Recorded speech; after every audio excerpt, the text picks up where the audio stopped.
Halo semuanya, kembali lagi dengan saya Reza Remolana dari Prodi Ilmu Komunikasi. Kali ini saya akan melakukan UTS dari mata kuliah Komunikasi Persuasif dan Presentasi Efektif.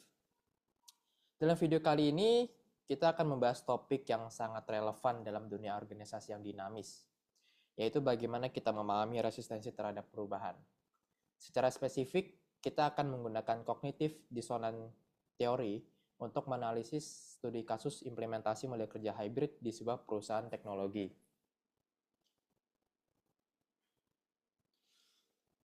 Oke, kita lanjut. Perubahan adalah bagian tak terhindarkan dari kehidupan organisasi.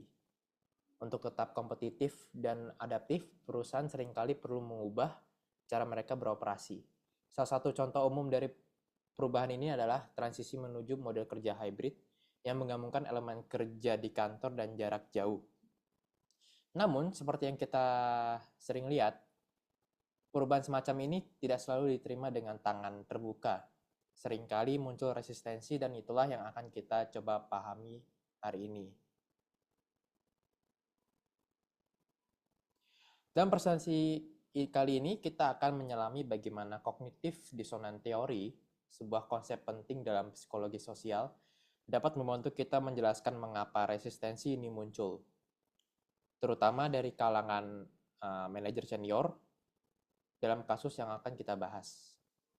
Lebih dari sekedar menjelaskan, kita juga akan mengeksplorasi strategi yang dapat digunakan organisasi untuk mengatasi resistensi dan memfasilitasi transisi yang lebih lancar. Oke, lanjut.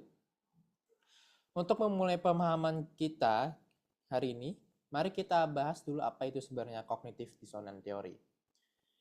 Teori ini yang dikembangkan oleh Lion Festinger pada tahun 1957 pada dasarnya berbicara tentang ketidaknyamanan psikologis.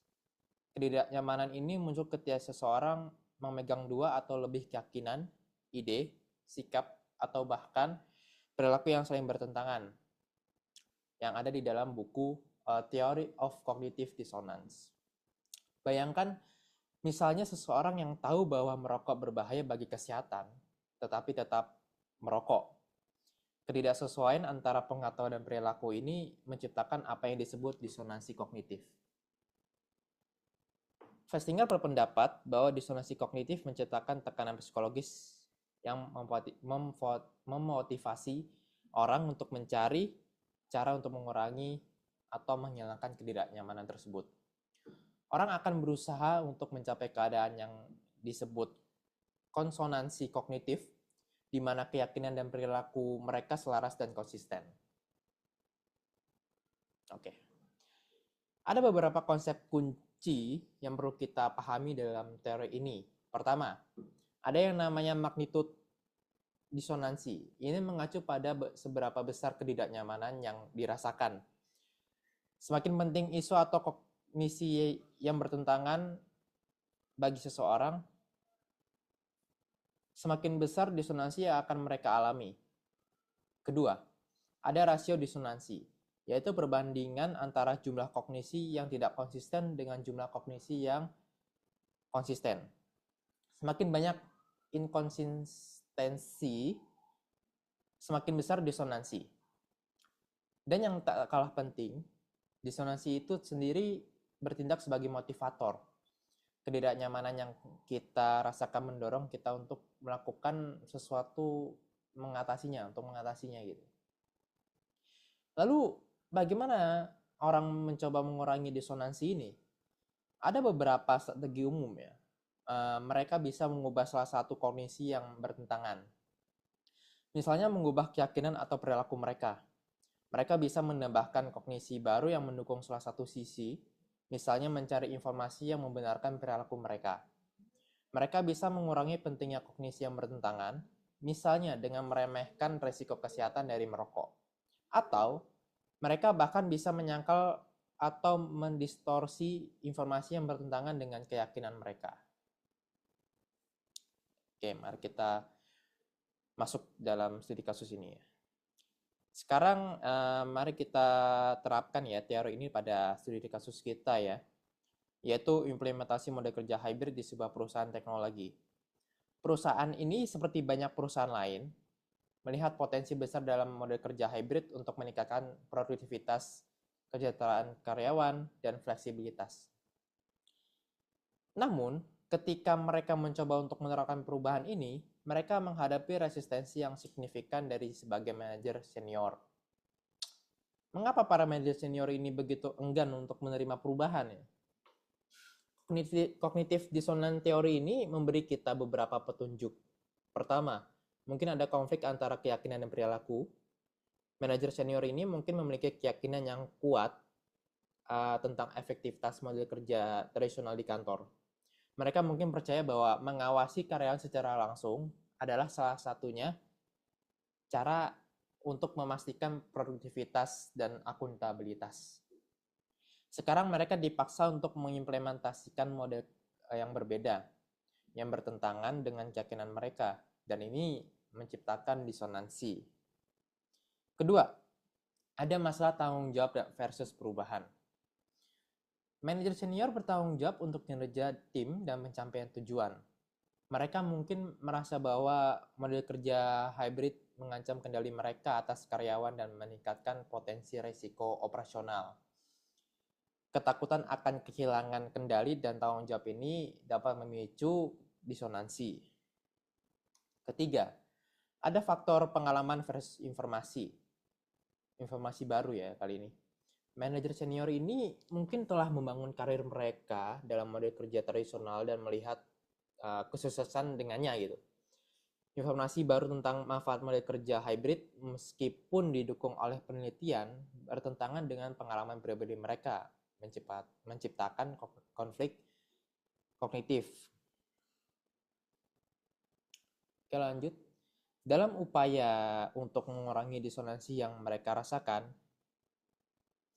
para manajer senior ini mungkin menunjukkan berbagai bentuk resistensi ya. Mereka mungkin menolak untuk sepenuhnya mengadopsi model kerja hybrid atau melaksanakannya dengan senang hati.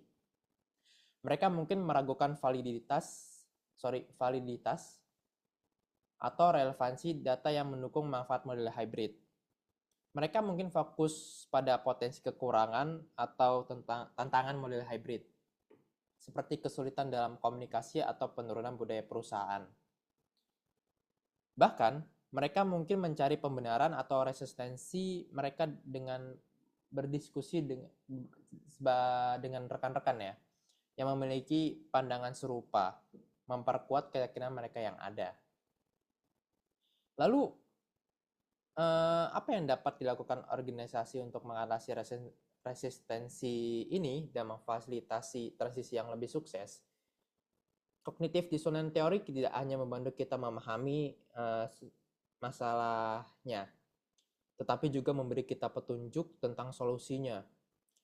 Kuncinya adalah mengurangi disonansi yang dialami oleh para manajer senior. Oke, lanjut. Salah satu strategi terpenting adalah komunikasi yang jelas dan terbuka.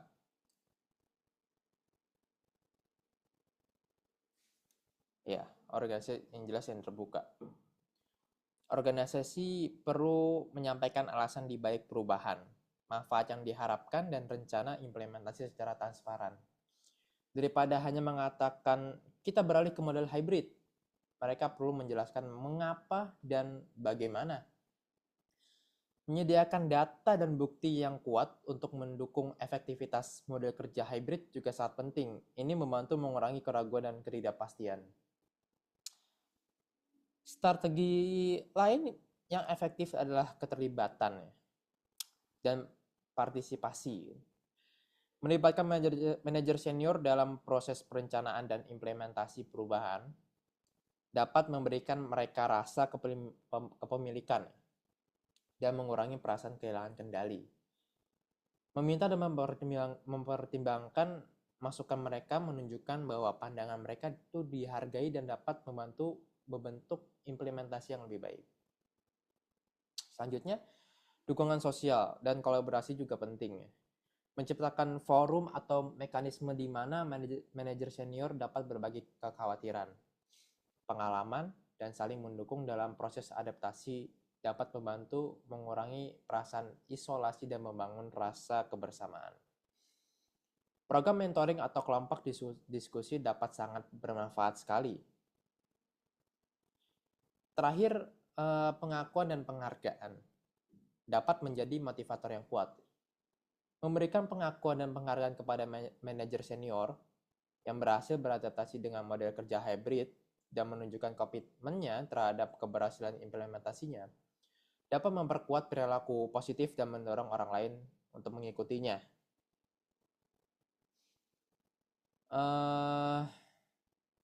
Oke, di sini. Misalnya dalam praktiknya, perusahaan dapat mengadakan sesi tanya jawab yang rutin untuk menjawab kekhawatiran manajer secara langsung. Mereka dapat membentuk tim implementasi yang melibatkan manajer dari berbagai tingkatan untuk memastikan berbagai perspektif dan dipertimbangkan. Mereka dapat menyediakan pelatihan dan sumber daya untuk membantu manajer mengembangkan keterampilan yang dibutuhkan untuk mengelola tim secara efektif dalam model kerja hybrid. Dan mereka dapat merayakan keberhasilan tim dan individu dalam mengadopsi cara kerja baru. Oke, mungkin ini bisa dapat disimpulkan sebagai penutup. Kita dapat menyimpulkan bahwa perubahan organisasi seperti transisi ke model kerja hybrid seringkali memicu disonansi kognitif pada individu yang keyakinan dan perilakunya tidak sepenuhnya selaras dengan perubahan tersebut. Dalam studi kasus ini, manajer senior mungkin mengalami disonansi karena konflik antara keyakinan tentang model kerja tradisional, kekhawatiran tentang tanggung jawab, dan perbedaan antara pengalaman masa lalu dan informasi baru. Memahami dinamika disonansi dan menerapkan strategi yang tepat untuk menguranginya sangat penting untuk meminimalkan resistensi dan memastikan keberhasilan implementasi perubahan organisasi.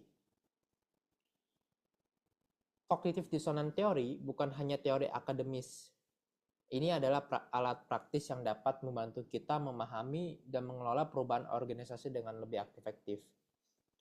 Dengan mengenali sumber-sumber disonansi dan menerapkan strategi komunikasi dan intervensi yang tepat, organisasi dapat menciptakan lingkungan di mana perubahan diterima dan diadopsi dengan lebih mudah, yang pada akhirnya mengarah pada hasil yang lebih positif. Oke, ini adalah referensi yang saya ambil dalam materi kali ini ya. Bisa kalian baca ya.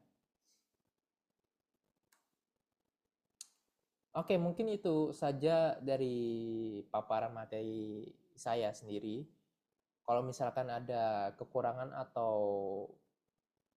penambahan dari kalian, silakan ya diskusi aja, kita sharing-sharing di dalam kolom komentar di bawah ini. Sekian, saya Reza Remolana, pamit undur diri ya. Terima kasih. Wassalamualaikum warahmatullahi wabarakatuh.